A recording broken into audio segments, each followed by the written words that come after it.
20h sur la télévision Futur Média. Bonsoir à toutes et à tous. Bienvenue à cette principale édition. Les titres, c'est dans un instant. Des institutions prévoyance maladie fictives et mal gérées. Voilà ce qui ressort d'une enquête réalisée auprès des IPM établis sur l'étendue du territoire national. Le ministre du Travail s'engage à y apporter des correctifs. Annonce faite ce matin à l'ouverture d'un atelier au cours duquel les résultats de cette enquête ont été dévoilés. Autre rencontre, celle du comité directeur de régulation sur le riz. 3000 tonnes de riz, dont 2000 pour le riz blanc, seraient actuellement stockées dans les magasins. Le ministre du Commerce annonce la mise en place d'un mécanisme de régulation pour prévenir les pénuries. Des mesures prises au moment où les producteurs de riz du Waalo se plaignent d'une invasion de souris dans leurs champs. Les dégâts se chiffrent à des centaines de milliers de francs. Près de 80 hectares ont été ravagés dans la commune de Ross Béthio. Lancement des premiers services de consultation pour les enfants atteints de cardiopathie, une initiative de la Fondation Cuomo, une fondation connue pour avoir décidé de doter l'hôpital Fann d'un centre cardiopédiatrique d'un montant de 5 milliards. Les détails de la cérémonie de démarrage des consultations dans cette édition. Jean-Marc Ayrault s'est recueilli sur les tombes des tirailleurs sénégalais. Le ministre français des Affaires étrangères en visite à Dakar affirme que ces vaillants soldats ne jouissent toujours pas de la reconnaissance qu'ils méritent. Vous l'entendrez dans ce journal. Et puis l'invité du 20h est le professeur Malick Ndiaye, interviewé par Antoine Diouf. Une interview que vous pourrez suivre d'ailleurs tout de suite après cette édition. Voilà pour les titres, le développement à présent.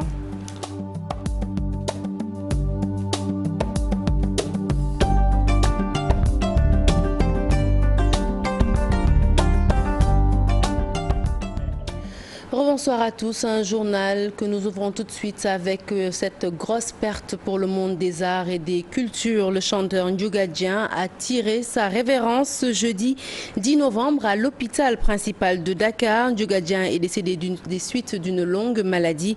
Né à Rufisque, cet électricien de formation, après une brève carrière dans l'armée, est devenu musicien, membre du mythique orchestre Baobab. Jusqu'à sa retraite, il sera inhumé demain à Bargny. Récit Fatou Bintou Conté.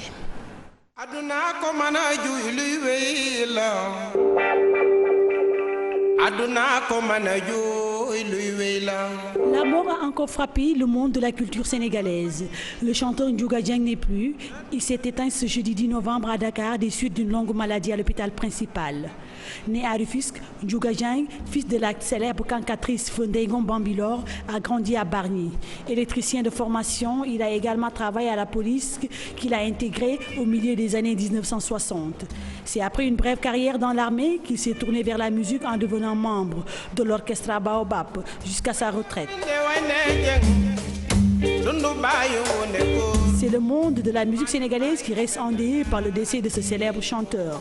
Une grosse perte aussi pour le Sénégal. Ndiouga Dieng sera inhumé à Bargny après la levée du corps prévue à l'hôpital principal. Voilà, donc la levée du corps de Ndiouga Dieng aura lieu demain à l'hôpital principal de Dakar à partir de 10h. Que sa terre natale, la terre de Bargny, lui soit légère. Je vous l'annonçais en titre, publication des résultats de l'enquête sur le fonctionnement des institutions de prévoyance maladie au Sénégal. Le rapport révèle l'existence d'IPM fictives et des dysfonctionnements dans sa gestion financière. Un atelier s'est tenu ce matin pour valider ce rapport issu de l'enquête. Au sortir de cette rencontre, des mesures ont été prises pour réguler le milieu. Un compte rendu signé Aminata Mbaresso. Cette enquête menée sur les institutions de prévoyance maladie a permis de déceler un certain nombre de dysfonctionnements. Des IPM fictives, il y en a eu. Des IPM qui ne sont pas en conformité avec la réglementation sur les déclarations de revenus. Et tout ça, c'est des éléments qui sont consignés dans le rapport. Des manquements à corriger pour une meilleure harmonisation des IPM. Le gouvernement a mis en place l'institution de coordination de l'assurance maladie obligatoire. Ça nous permettra aussi d'avoir les ressources réelles des IPM pour voir comment renégocier les conventions entre les IPM parce que maintenant c'est de la responsabilité de l'ICOM de renégocier les conventions avec les professionnels de la santé. Donc pour limiter, pour réduire ou même annihiler les cas de fraude importants que l'on constate au niveau des IPM. Après validation du contenu de l'enquête, des mesures seront prises pour assainir le milieu. Nous allons mettre en place un système d'information de l'assurance maladie au niveau national. Donc un système qui permettra une interconnexion de l'ensemble des IPM du Sénégal que nous pourrons contrôler et voir comment ça fonctionne. Au Sénégal, plusieurs entreprises ne s'acquittent pas correctement de leurs cotisations sociales, ce qui peut être un frein à la bonne marche des institutions de prévoyance maladie. À travers ce programme, le ministère du Travail veut régulariser le milieu.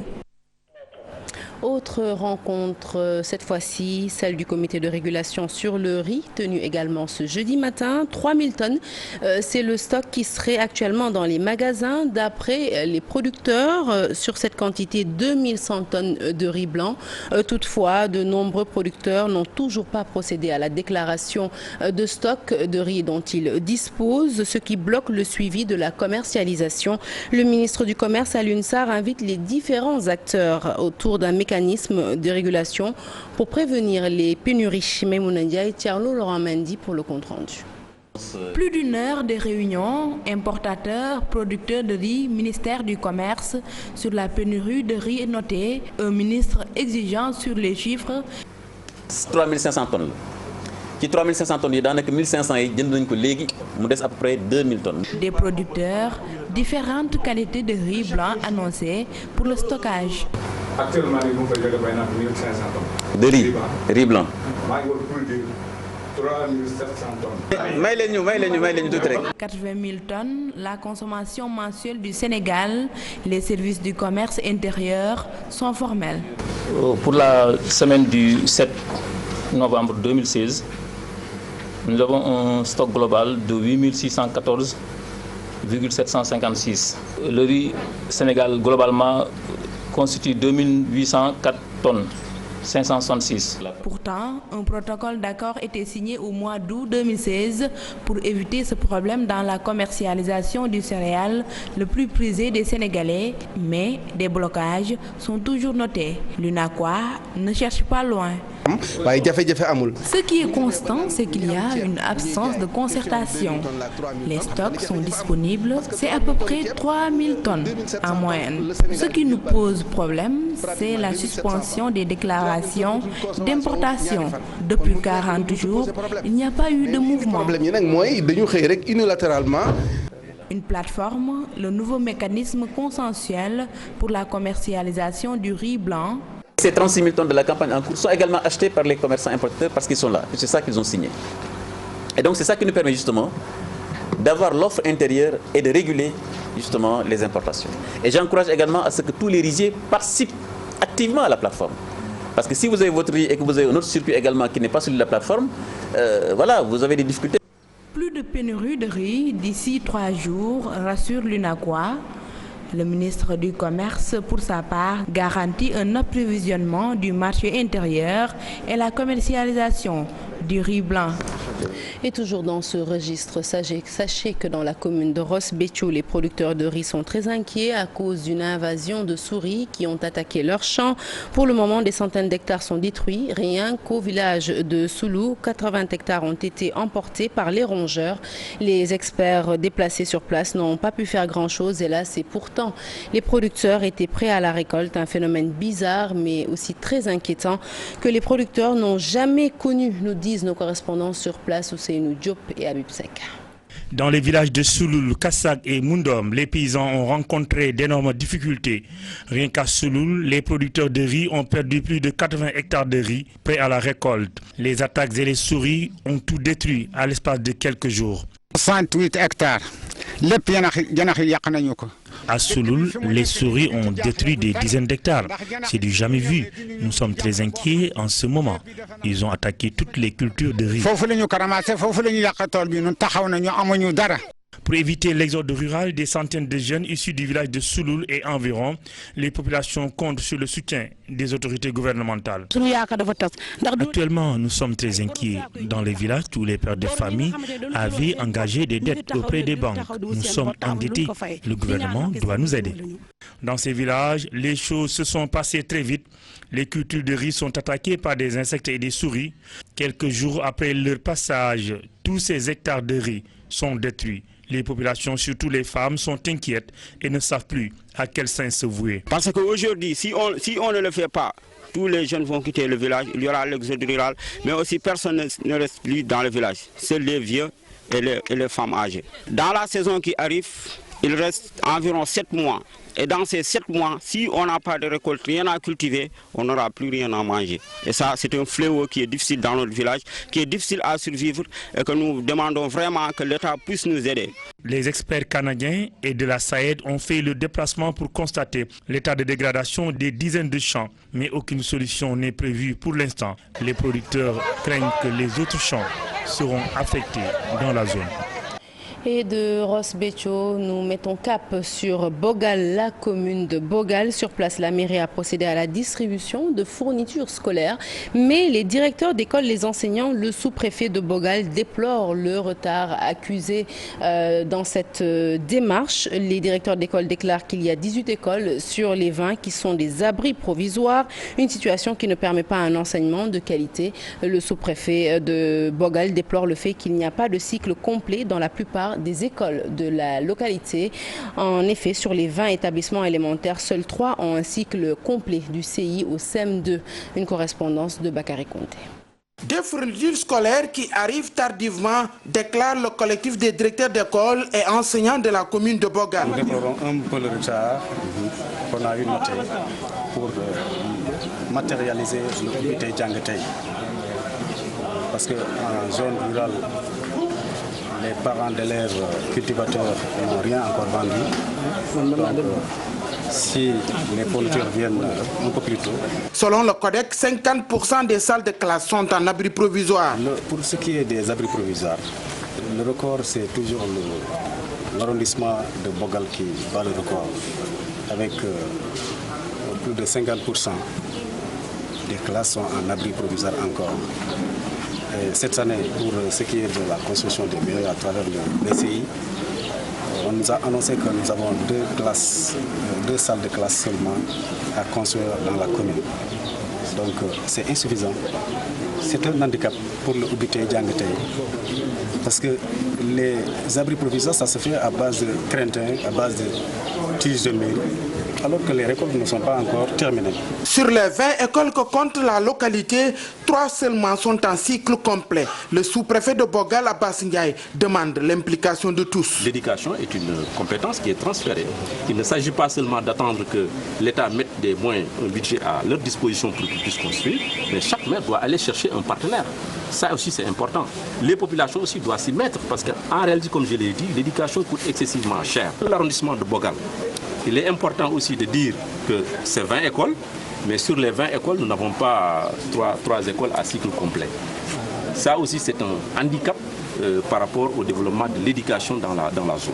Le sous-préfet de Bogal demande aux collectivités locales de faire le suivi de la construction des salles de classe BCI. Allez, nous abordons l'actualité politique à présent. La plateforme Avenir Sénégal Bignou Begue constate un flou autour de la gestion des ressources naturelles, le pétrole et le gaz en particulier. En conférence de presse, la plateforme estime que le président de la République doit éclairer la lanterne des Sénégalais sur cette affaire. Autre question à aborder, l'inscription sur les listes électorales et le processus d'instruction de la nouvelle carte d'identité biométrique CEDEAO. Avenir Sénégal Bignou Begue dénonce des lenteurs et pense qu'à ce rythme, eh bien, l'atteinte des objectifs est loin d'être, sera du moins très difficile. Alassane Ba et Mardien pour le compte-rendu. Nous les avons peu entendus sur le pétrole et le gaz. Avenir Sénégal Bignou Begue ne veut pas s'inscrire dans la polémique. La plateforme constate une nébuleuse autour de la gestion qui ne participe pas à la clarification de la situation. Si le gouvernement avait communiqué de manière explicite sur ces découvertes et sur les actes qui avaient été posés, certainement les gens ne se seraient pas perdus en conjecture, voire un certain nombre de supputations ne se seraient pas manifestées. On ne peut pas faire l'impasse sur des collaborations, un partenariat, une joint venture, etc. Des formules existent avec des sociétés étrangères. Mais encore faudrait-il que la nature des contrats soit connue. Autre question abordée, la refonte du fichier électoral et l'inscription pour la carte d'identité CEDEAO. Première erreur du gouvernement, le marché octroyé à l'entreprise Iris sans appel d'offres. La société Iris du marché de confection des cartes pour la somme colossale de 50 milliards de francs CFA pour la plateforme Avenir Sénégal Bignubug. Ce premier acte de malgouvernance traduit d'une part l'opacité d'un marché gré à gré symptomatique de pratiques aux antipodes des exigences d'éthique et de transparence et d'autre part la volonté d'orienter le processus à des fins politiciennes. La plateforme constate des lenteurs dans le processus enclenché, des lenteurs dénoncées même par la coalition Manko Wattu Sénégal. À ce rythme, l'atteinte des objectifs sera difficile. Nous constatons simplement que les conditions telles qu'elles sont réunies aujourd'hui ne plaident pas en faveur de l'atteinte des objectifs poursuivis pour la tenue des élections législatives en mai ou juin 2017. Nous pensons que le couplage, le report de la législative pour les coupler avec la présidentielle de 2019 serait lourd de danger pour le pays. Avenir Sénégal, Bignubug propose le renforcement des commissions. Et pour le pétrole et le gaz, la plateforme souhaite un consensus national, la création des institutions d'orientation et de gestion, entre autres propositions. Et puis ça y est, c'est fait. Khouraïchi Thiam a migré vers les prairies marron. Les conseillers municipaux, départementaux et les proches du maire de Maka-Koulibantang ont officialisé l'adhésion de Khouraïchi Thiam au sein de l'Alliance pour la République. Pour les partisans de l'ancien ministre, eh bien, cette adhésion vient confirmer les réalisations du président Macky Sall dans la région de Tambacounda. Une décision qui soulage les apéristes de la région. Les détails, c'est avec Souleymane Touré. Khouraïchi Thiam quitte définitivement le navire libéral pour rejoindre le camp présidentiel. Le ton a été donné par les proches collaborateurs du maire de Maka-Koulibantang.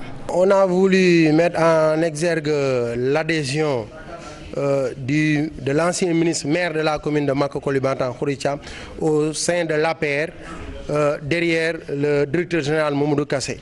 À partir d'aujourd'hui, les conseillers municipaux, l'adjoint au maire qui sont là, ont déposé bagages, sacs au sein de l'APR par le biais du frère Mamadou Kassé. Khouraïchi Thiam, l'ancien ministre de la Pêche sous le président Maître Abdoulaye Wade, va désormais souffler le vent de l'Alliance pour la République. Je dis simplement que ce n'est pas qu'il dérange, mais c'est lui-même qui reconnaît tout de même qu'il y a des avancées notoires qui sont arrivées avec la politique du chef de l'État, notamment le programme d'urgence de développement communautaire, essentiellement destiné au monde rural. Donc, si on remarque qu'il y a davantage de pistes, davantage d'électrification rurale, davantage d'accès à l'eau potable, donc également à l'énergie, et puis la mécanisation progressive de l'agriculture, naturellement, quand on reconnaît qu'effectivement il y a des bons, il y a des pas, il n'y a aucun mal à retrouver un ancien frère. Les partisans du maire de Maka-Koulibantang ne comptent plus parler du PDS. Pour eux, l'heure est à la massification de l'APR sur toute l'étendue de la région de Tambacounda. La Grande Muette fêtait ce jeudi à Saint-Louis. Le commandant de la zone militaire numéro 2, le colonel Mbaye Cissé, a profité de son face-à-face avec la presse pour demander aux populations matamoises paniquées depuis la rumeur sur la présence des présumés djihadistes dans la zone de se sentir rassurées. Selon lui, toutes les mesures de sécurité sont prises. Le commandant de la zone militaire numéro 2, le colonel Mbaye Cissé, est au micro de Seynou Diop et Habib Seck. La région de Matam est une région calme. Au moment où je vous parle, les populations vaquent librement à leurs préoccupations et que sur le plan sécuritaire, toutes les dispositions sont prises pour que la sécurité des personnes et des biens soit garantie. C'est pourquoi cette année, vous avez vu, nous avons consacré le thème à la protection de l'environnement. protéger l'environnement. Pourquoi? Protéger l'environnement dans le but de prévenir des crises, puisque en réalité la dégradation continue de l'environnement est une menace. Elle fragilise les communautés. Et quand les communautés sont fragiles, la pauvreté s'installe et la pauvreté à son tour engendre l'instabilité. Donc nous sommes encore dans notre rôle de protection des populations, de participation à la préservation de la sécurité humaine. Et comme vous l'avez remarqué, nous avons mis en exergue ce thème dans tous les stands et nous avons voulu particulièrement célébrer en synergie avec les eaux et forêts, avec qui nous sommes sur le terrain, comme vous le voyez en Casamance, dans la région de Kolda, et ici, donc pour participer à côté des populations à préserver l'environnement, parce que préserver l'environnement en définitive c'est vraiment travailler aux conditions de paix dans notre communauté. Allez, parlons santé à présent. Vous le savez, pour une meilleure prise en charge des services de cardiologie et de chirurgie cardiovasculaire, la Fondation Cuomo et ses partenaires ont décidé il y a déjà quelques mois de doter l'hôpital Fann d'un centre cardiopédiatrie d'un montant de 5 milliards de nos francs. Et bien, ce matin, la Fondation a lancé des services, les premiers services de consultation sous la présence du ministre de la Santé, Eva-Marie Coll Seck, mais aussi de Youssou Ndour, ministre conseiller, par ailleurs président du comité de soutien de cette fondation. C'était en présence de nos reporters Souleymane Touré et Modou Diop. La fondation Cuomo, au chevet des 30 000 enfants du pays atteints de cardiopathie, avec la construction de ce nouveau centre de cardiopédiatrie d'une valeur de 5 milliards de francs CFA. Parce que nous sommes dans l'éducation, donc nous aidons les enfants en Inde à étudier. Donc si un enfant est malade, il ne peut pas aller à l'école. Donc c'est pour ça, en discutant avec le professeur Deloche qui est là, on pensait à notre projet. Nous avons un lien très particulier avec le Sénégal depuis longtemps. Pour des raisons aussi techniques et pratiques, nous avons déjà commencé à travailler sur le personnel qui est allé déjà en formation, mais d'autres personnes seront affectées ici. Il y aura aussi des subventions complémentaires et avec le soutien du comité justement de soutien, on pourra avoir de l'extra budgétaire. Sur le terrain, des organisations et comités de soutien ont coopéré avec la Fondation pour la réalisation de ce projet.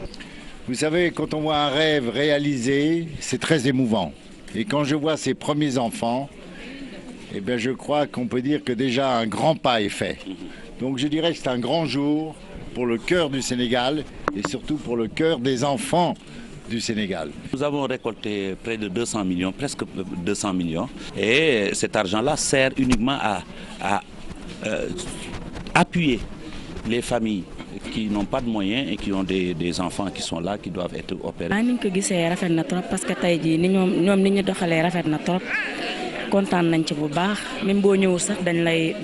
Nous saluons l'initiative à sa juste valeur. Désormais, nos enfants seront bien traités. Nous remercions vivement Madame le ministre de la Santé et le président du comité, Youssou Ndour.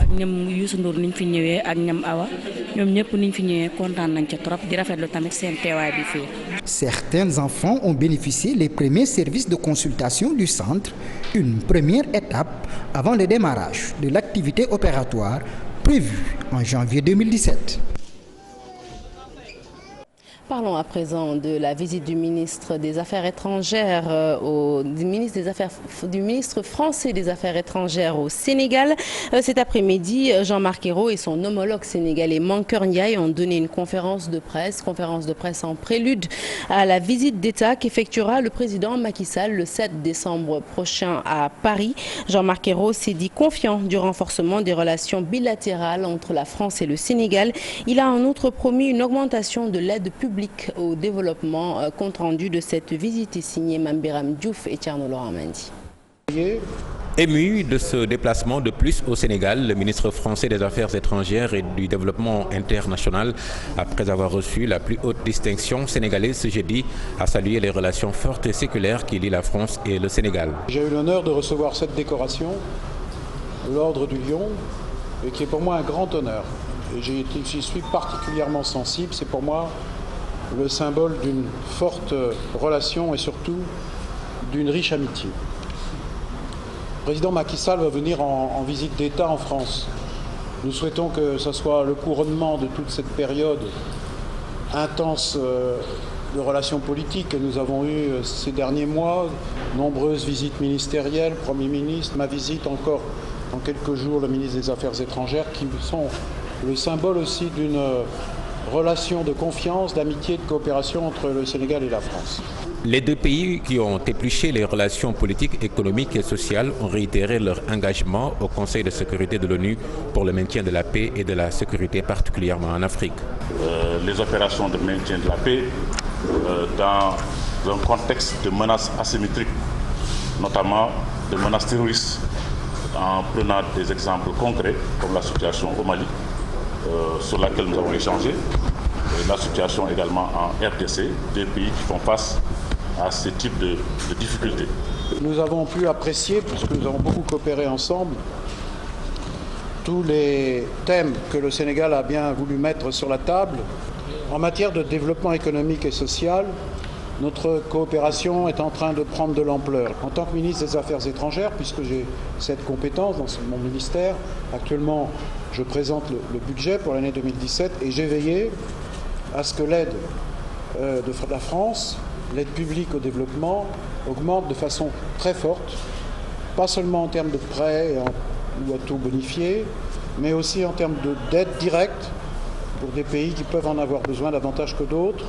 Jean-Marc Ayrault, hôte du Sénégal, dans le cadre d'une visite de 48 heures, signe des relations fécondes et ininterrompues entre la France et le Sénégal.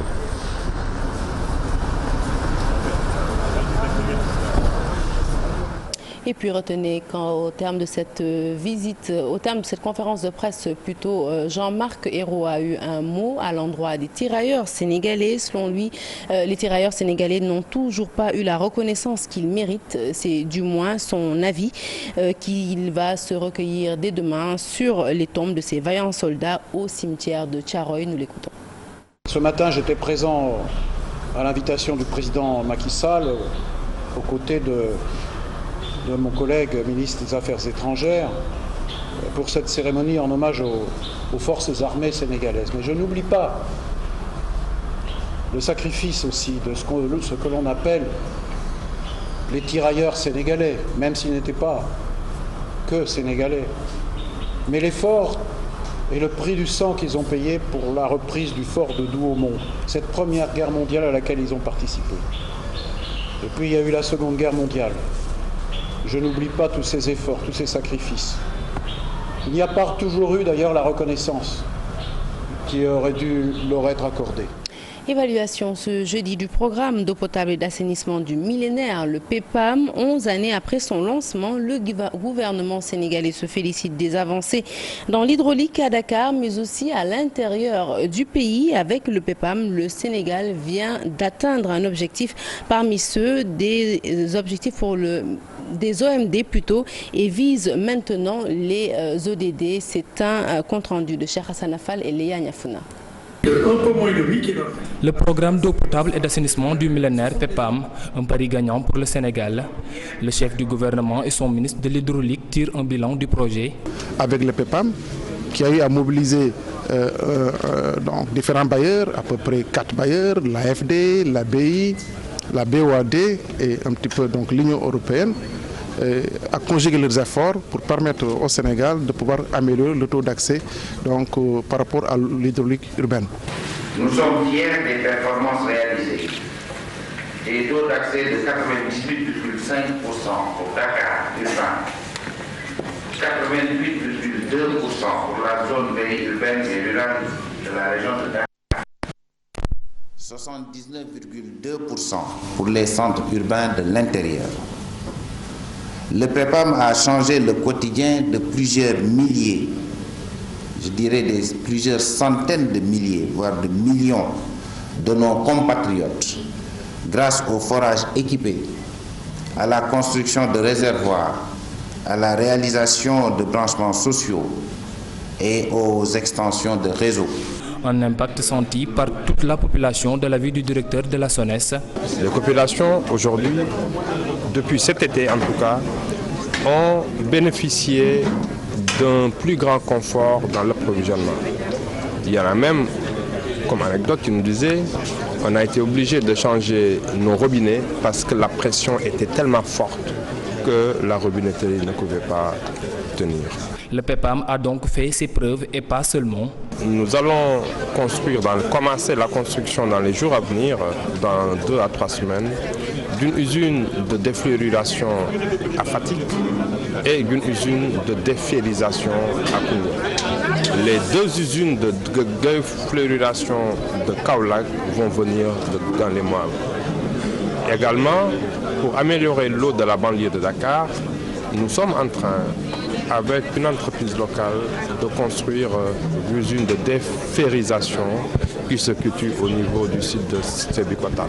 Le Sénégal, grâce au PEPAM, fait partie des rares États africains à avoir accompli les objectifs du millénaire pour le développement section eau. Mais notre pays ne compte pas s'arrêter en si bon chemin. Il vise une couverture effective de tout le territoire national d'ici 2035. À 18 600 mètres.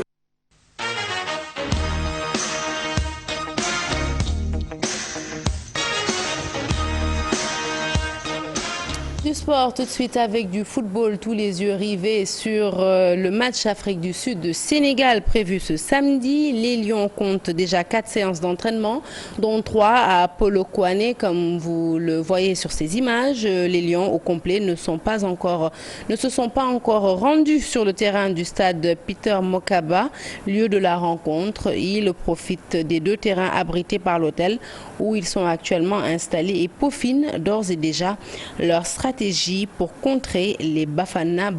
L'Afrique du Sud qui, il faut le rappeler, a une sélection qui aimerait garder le ballon lors de ces matchs. C'est ce que déclare le directeur technique national Mayacine Mar. Ce dernier ajoute que les footballeurs sud-africains ont un jeu euphorique et que le staff est en train de se préparer en conséquence. Je vous propose d'écouter Mayacine Mar au micro de nos envoyés spéciaux Mamfatundo et Hamza Diallo. On est en train de mûrir des stratégies, d'abord parce que il est clair que il faut analyser l'adversaire, ses points forts, ses points faibles, et en fonction maintenant peut-être développer des stratégies.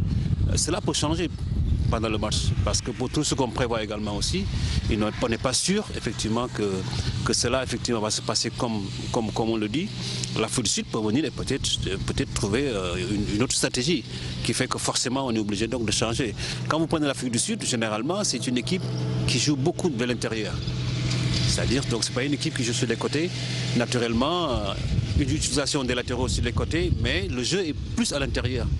Parce que les intérieurs, les excentrés viennent vers l'intérieur et ils ont créé une densité un peu dans les 30 mètres, dans les 40 mètres de jeu. Ça, on le comprend pour toutes les équipes. Quand nous rencontrions l'Afrique du Sud en U23, c'est ce que nous avons vu effectivement.